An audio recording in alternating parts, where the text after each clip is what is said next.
എല്ലാവർക്കും ഷാലൂസ് കെ വ്ളോഗിലേക്ക് സ്വാഗതം. ഞാനിന്നിവിടെ തയ്യാറാക്കാൻ പോകുന്നത് കുമ്പളങ്ങയും ചേനയും കൊണ്ടുള്ള ഒരു കറിയാണ്. അപ്പോൾ അതിനു വേണ്ടി ഞാൻ ഇത്തരം വലുപ്പത്തിലുള്ള കുമ്പളങ്ങയും ചേനയുമാണ് എടുത്തിട്ടുള്ളത്. ഇനി നമുക്ക് ഇതൊന്ന് തൊലി കളഞ്ഞ് കഴുകി കട്ട് ചെയ്ത് വരാം. ഇപ്പോൾ കുമ്പളങ്ങയും ചേനയും ഇതുപോലെ ചെറുതായി കട്ട് ചെയ്തെടുത്തിട്ടുണ്ട്. ഇതിന് കറിക്ക് വേണ്ട എരിവിന് വേണ്ടി ഒരു 5 പച്ചമുളക് പൊളിച്ചെടുത്തിട്ടുണ്ട്. ഇനി ഇതൊരു കറിച്ചട്ടിയിലേക്ക് ഇട്ട് കൊടുക്കാം. ഞാൻ ഈ കറിയിൽ മുളക് പൊടി ചേർക്കണില്ല, അതിന് പകരമാണ് 5 പച്ചമുളക് എടുത്തിട്ടുള്ളത്. ഇനി ഇതിലേക്ക് 1 ടീസ്പൂൺ മഞ്ഞൾപ്പൊടിയും ആവശ്യത്തിനുള്ള ഉപ്പും ചേർത്ത്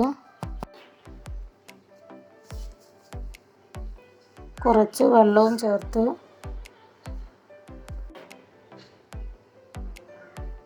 ഇതൊന്ന് വേവിച്ചെടുക്കാം.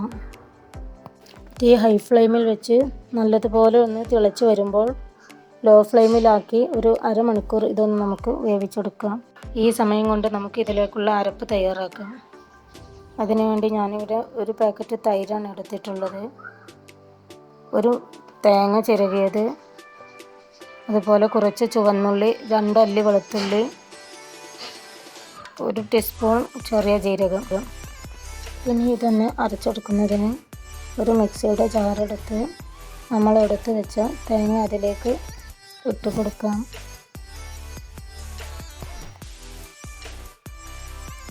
ഉള്ളിയും ജീരകവും ചേർത്ത് കൊടുക്കാം. ഇനി നമുക്കിതിലേക്ക് ഒരു 3/4 പാക്കറ്റോളം തൈര് ചേർത്ത് കൊടുക്കാം. ഈ തൈര് നല്ല പുളി എന്നതാണ് ഞാൻ ഇത്രയും എടുത്തിട്ടുള്ളത്. ഇനി ഇതൊന്ന് നല്ലതുപോലെ അരച്ചെടുക്കാം. ഇപ്പോൾ തേങ്ങയൊക്കെ ഇവിടെ നല്ലതുപോലെ അരച്ചെടുത്തിട്ടുണ്ട്. ഇനി നമുക്ക് നമ്മൾ വേവിക്കാൻ വെച്ചിരുന്ന കുമ്പളങ്ങയും ചേനയും ഒക്കെ വെന്തുക്കണമെന്ന് നോക്കാം.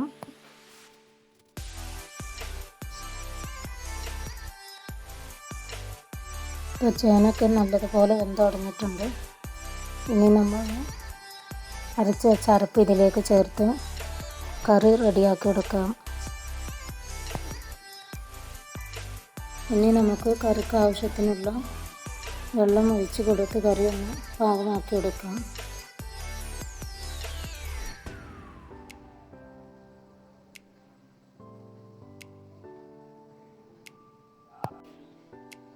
ഈ സമയം ഉപ്പില്ലെങ്കിൽ കുറച്ചുകൂടി ഉപ്പ് ചേർത്ത് കൊടുക്കാം.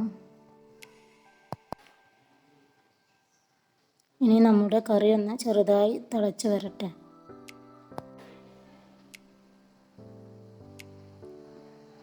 നല്ലതുപോലെ തിളച്ച് വരാതിരിക്കാൻ ശ്രദ്ധിക്കുക, ചെറുതായി ഒന്ന് തുള്ളി വന്നാൽ മതി.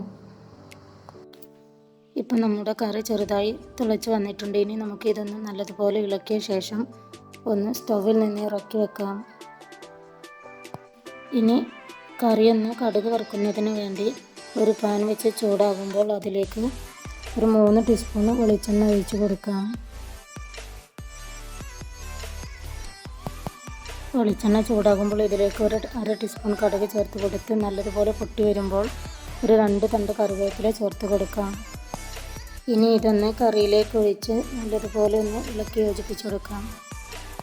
ഇപ്പം നമ്മുടെ വളരെ രുചികരമായ കുമ്പളങ്ങ കറി ഇവിടെ റെഡി ആയിട്ടുണ്ട്. അപ്പോൾ എല്ലാവർക്കും വീഡിയോ ഇഷ്ടമായി എന്ന് വിചാരിക്കുന്നു. നിങ്ങൾ ഇതുവരെ കുമ്പളങ്ങ കൊണ്ട് ഇങ്ങനെയൊന്നും ഉണ്ടാക്കിയിട്ടില്ലെങ്കിൽ ഇതുപോലെ ഒന്ന് ഉണ്ടാക്കി നോക്കൂ. നിങ്ങൾ ഇതുവരെ സബ്സ്ക്രൈബ് ചെയ്യാതെയാണ് വീഡിയോ കാണുന്നതെങ്കിൽ ഒന്ന് സബ്സ്ക്രൈബ് ചെയ്യണേ.